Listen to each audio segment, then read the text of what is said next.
What's going on, guys? Welcome back to the channel. My name is Matt, and today we have a couple different topics. We're talking about a significant trend in the condo market.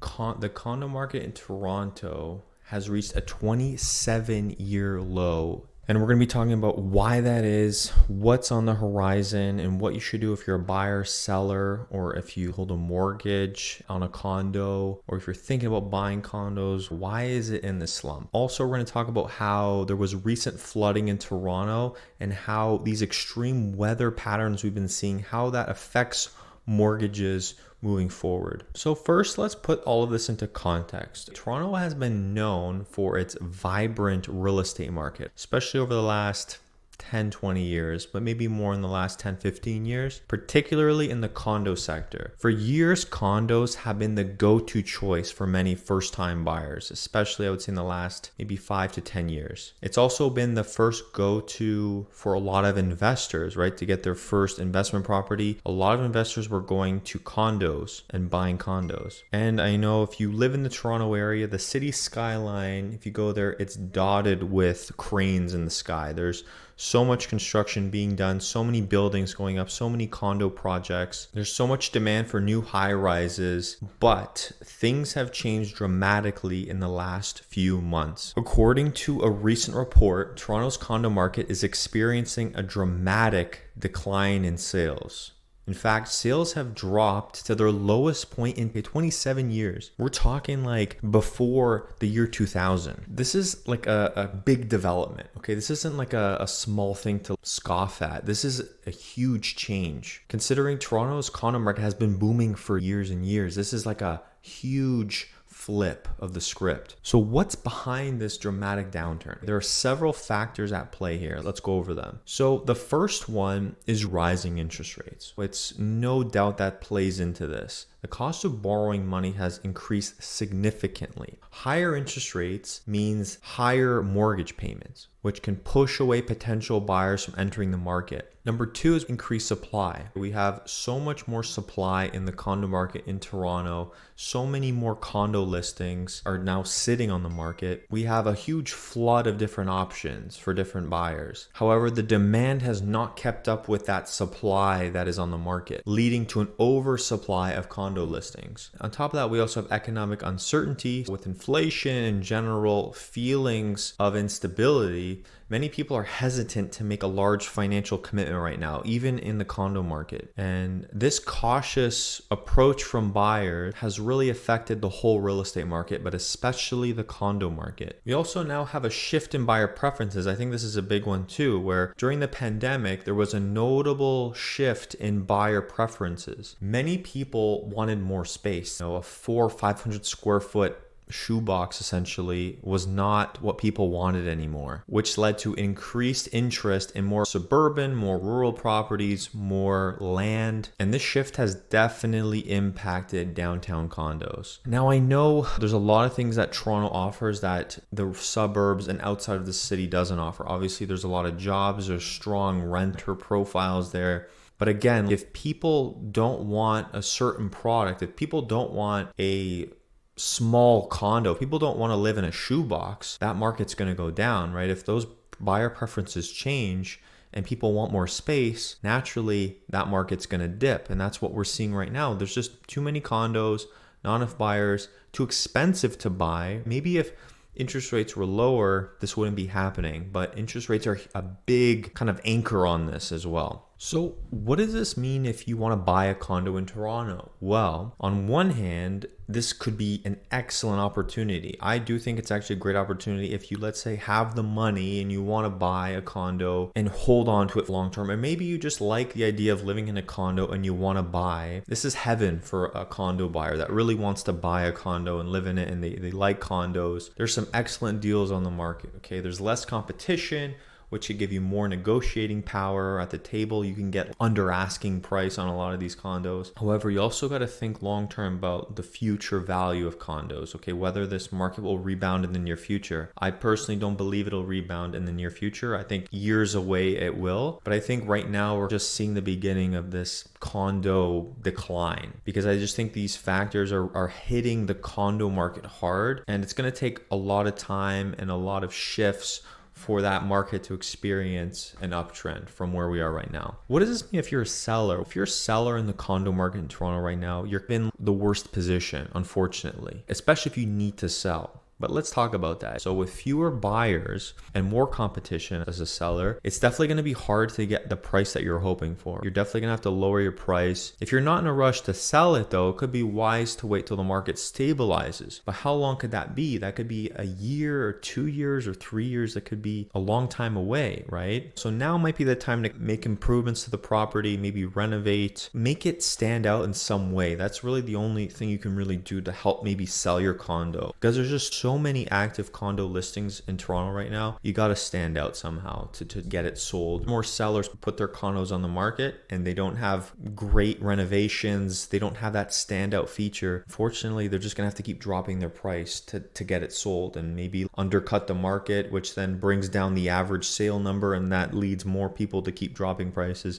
It's almost like a domino effect. And so let's say you're a mortgage or a real estate professional. Staying informed and adaptable is key, right? Mortgage broker and as a realtor, we got to keep our clients up to date with accurate, important information, help them navigate this challenging time if they're in the condo market. This might involve offering more personalized advice, being more transparent about current market conditions, exploring alternative strategies to meet their needs. From my perspective, I'm seeing a lot of Toronto realtors who deal in the condo market, and they're talking about that this is a great opportunity to buy. Condo market's going to recover, but I do think it's actually a good time to buy. But do I think the condo market's going to recover soon? I don't personally think so, because I think this could last for years. We have no idea how long this could last. So telling your client, oh yeah, the market's going to go up next year, this is a great time to buy, that's actually bad advice. That's bad financial advice, and you shouldn't follow it. Yes, is it a good time to buy? In a way, yes, because when prices come down, that's typically a great time to buy in any asset class, right? You want to buy when people are panic selling and things are bad. But does that mean the market's going to go up next year and it's going to be like a quick money thing? No, that's bad advice to give clients.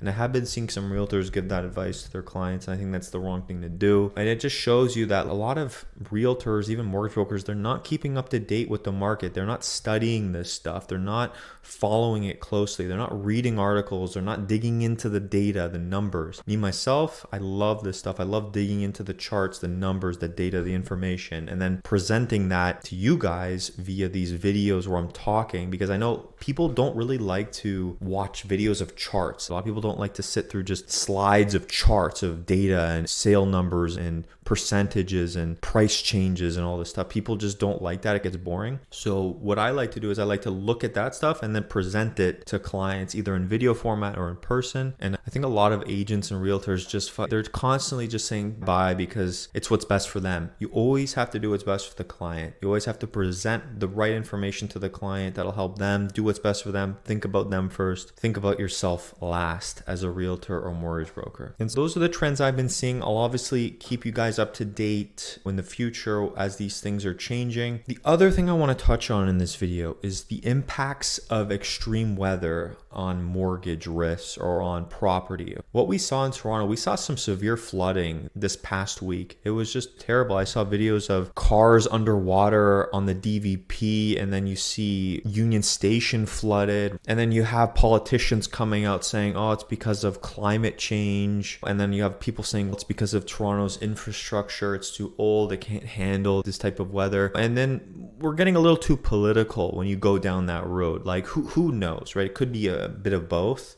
could be one or the other. But let's put politics aside and just look at what this recent weather we've been seeing, how is that going to affect mortgages? Okay, how is that going to affect the risk on property insurance, on mortgages in general? Over the past few years, we're noticing more extreme weather changes, right? This week we saw it in Toronto becoming a significant factor in the real estate and mortgage markets. When extreme weather hits, it can cause extensive damage to properties. Like water flooding and all that is not good for property. It's not good for houses. And it can lead to huge costly repairs and long-term damage that's not always fixable or visible. And homeowners can find themselves dealing with these unexpected expenses for a long time. It can strain their finances, especially nowadays with high interest rates. It just adds to their stress. So for lenders, this increased frequency of extreme weather poses a new set of risks. So properties in high risk areas might also see a decline in value, making it harder to secure loans against them, right? Let's say you live in an area where flooding happens more often now. That could bring your home value down over time. So lenders are also facing higher default risks if homeowners can't afford repairs or insurance premiums rise very high. So to address these risks, we're starting to see changes in mortgage policy. So lenders are becoming more cautious and may require additional insurance or even avoid high risk areas altogether. And so this shift can impact who qualifies for mortgages, who gets approved, under what terms. There's a lot of things that can be changed right now, and a lot of things that are changing because of these extreme patterns. So let's say you're a homeowner and you want to be more proactive about this. What can you do? What steps can you take? So you just want to make sure you get very adequate insurance for wherever you are. Make sure your home insurance covers natural disasters specific to where you live. And we also want to assess property risk. So before buying a home, check its history to see if there's been a lot of floods in the area. Like me personally, when I see these floods in Toronto, I'm like, oh my God, I'm so glad I don't own property now in downtown, because if Toronto gets flooded every year, maybe multiple times a year, you think that's going to affect the housing market? I sure as hell do think so. It's definitely going to affect the housing market. People don't want to live in a flooded area every year. Will that mean people leaving the city? I think so. Anything's possible. You got to think this way. Anything's possible. Got to be prepared for these things. Is it likely? Maybe not, but we always have to think that it could happen, because it could. There's always the chance. And honestly, you just want to stay up to date on like local trends with climate forecast, but can people really prepare for these kinds of things? It's tough. I think this is going to evolve the landscape of real estate and mortgages moving forward, especially if we're seeing more flooding, more extreme weathers. Like where I live too, there's like tornado warnings now, more than I've ever seen. It's like, what the hell is going on? Like the weather's been weird all over the place. Tornado warnings and floods. We got to be prepared. We got to stay up to date on all this stuff. If you guys liked the video, please hit the like button. Helps me push this kind of information to people that might really benefit from the information. Of course, subscribe for more videos in the future. And if you guys need any help with financing, buying and selling of real estate, you want to go over your mortgage terms, I will leave all my information down below. We can jump on a call. And until the next video, guys, take care.